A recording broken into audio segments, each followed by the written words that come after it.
Welcome everybody. My name is Shorupan. I am the CEO and co-founder of Invest, the parent company behind Global Exchange and Invest Bank. This is the third video in a four-part video series where we try to explain what is Bitcoin.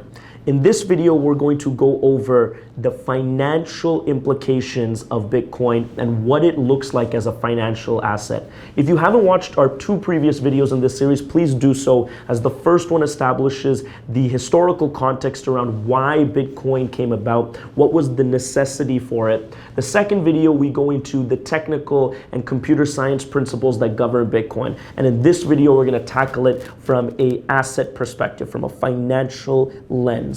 So I get this question a lot, particularly from my colleagues in the financial services business.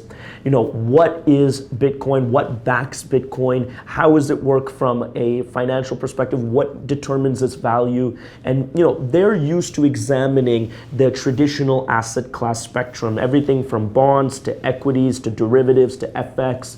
And so when you look at those assets, it's easy to make an assumption about what Bitcoin is. And I wanted to make this video to clear that up and to give you guys a fresh perspective on what Bitcoin looks like as a financial asset. In order to appreciate this, you have to understand what Bitcoin is trying to replace or what is it trying to accomplish. The word cryptocurrency is a misnomer, and I'm really sad that it became the term that describes all of the digital assets, because it implies that Bitcoin is going to function as a currency. And as soon as people think that, they associate it with the most popular currencies in the world. And of course, the one that sits at the top of that food chain is US dollars.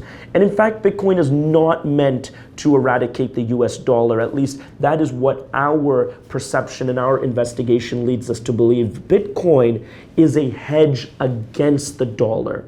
It is essentially an exposure to an asset class that has nothing to do with centralized monetary policy. And it isn't the first financial instrument that served this purpose. This purpose has been served for millennia by one of the most beautiful commodities in the world, gold. See, gold is a financial asset that has no intrinsic value. It doesn't produce anything. It's not a productive asset. It's actually a very benign and unproductive asset, as it doesn't do anything to foster economic growth. What it does, however, is store value exceptionally. So if you are concerned, or if you were concerned about the way that your government was managing its monetary policy, which controls the value of your currency, you would hedge that risk by having an exposure to gold. So particularly when the equity markets, the traditional financial markets,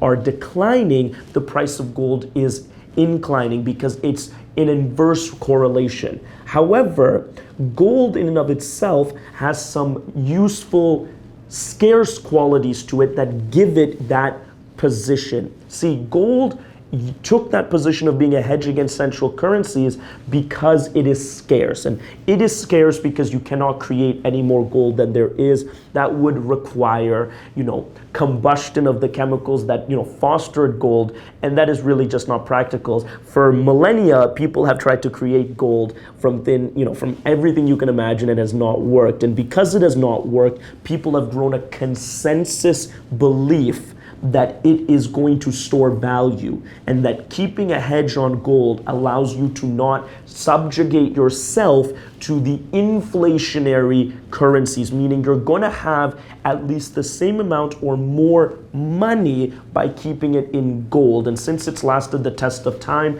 it is absolutely the predominant store of value today. Bitcoin is the alternative for gold. The analogy I like to make is that your grandparents use gold as a store of value, as they should have, and your grandchildren will use Bitcoin as a store of value. Now be careful when I say Bitcoin, I'm referring specifically to Bitcoin, not all cryptocurrencies. Bitcoin has emerged as the digital store of value that's unassailable at this point.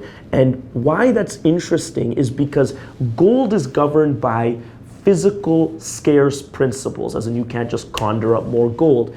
Bitcoin is governed by mathematic scarce principles. In other words, the cryptographic functions that ensure the amount of Bitcoin at 21 million is the same level of confidence. It's emerging to give the same level of confidence that gold did. And so this is now becoming a store of value. How are stores of value priced? Well, they're priced based on the scarcity. If people are more concerned with storing value in gold and or Bitcoin, they will drive into that. They're leaving dollars or essential currencies to drive into that, and that will increase the price, because just like gold, Bitcoin has a fixed amount, except the difference is there is a quantitative fixed amount that's not manipulated by a group of central commodity traders. This is openly audited by anyone that wants to look at the transaction log.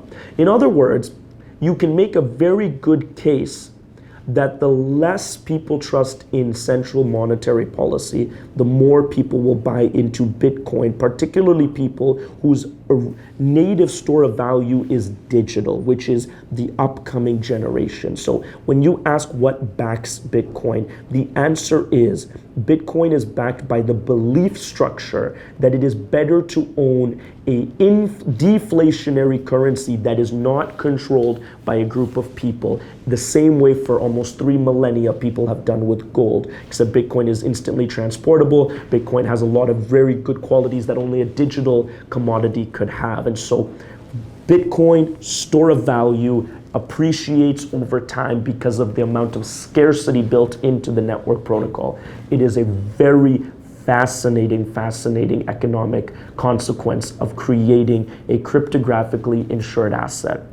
And that is the value of Bitcoin. And you can correlate that to whatever you want and extrapolate the numbers to make sense of it. But that is exactly what occurs when the price of Bitcoin is going up or down. It is the reflection of how much people want to hedge against their native currency and how much people want to migrate to what they consider to be the new digital store of value. In the next video, we are going to expand on this topic and talk about the social and economic implications that this invention brings to the table. I look forward to seeing you then.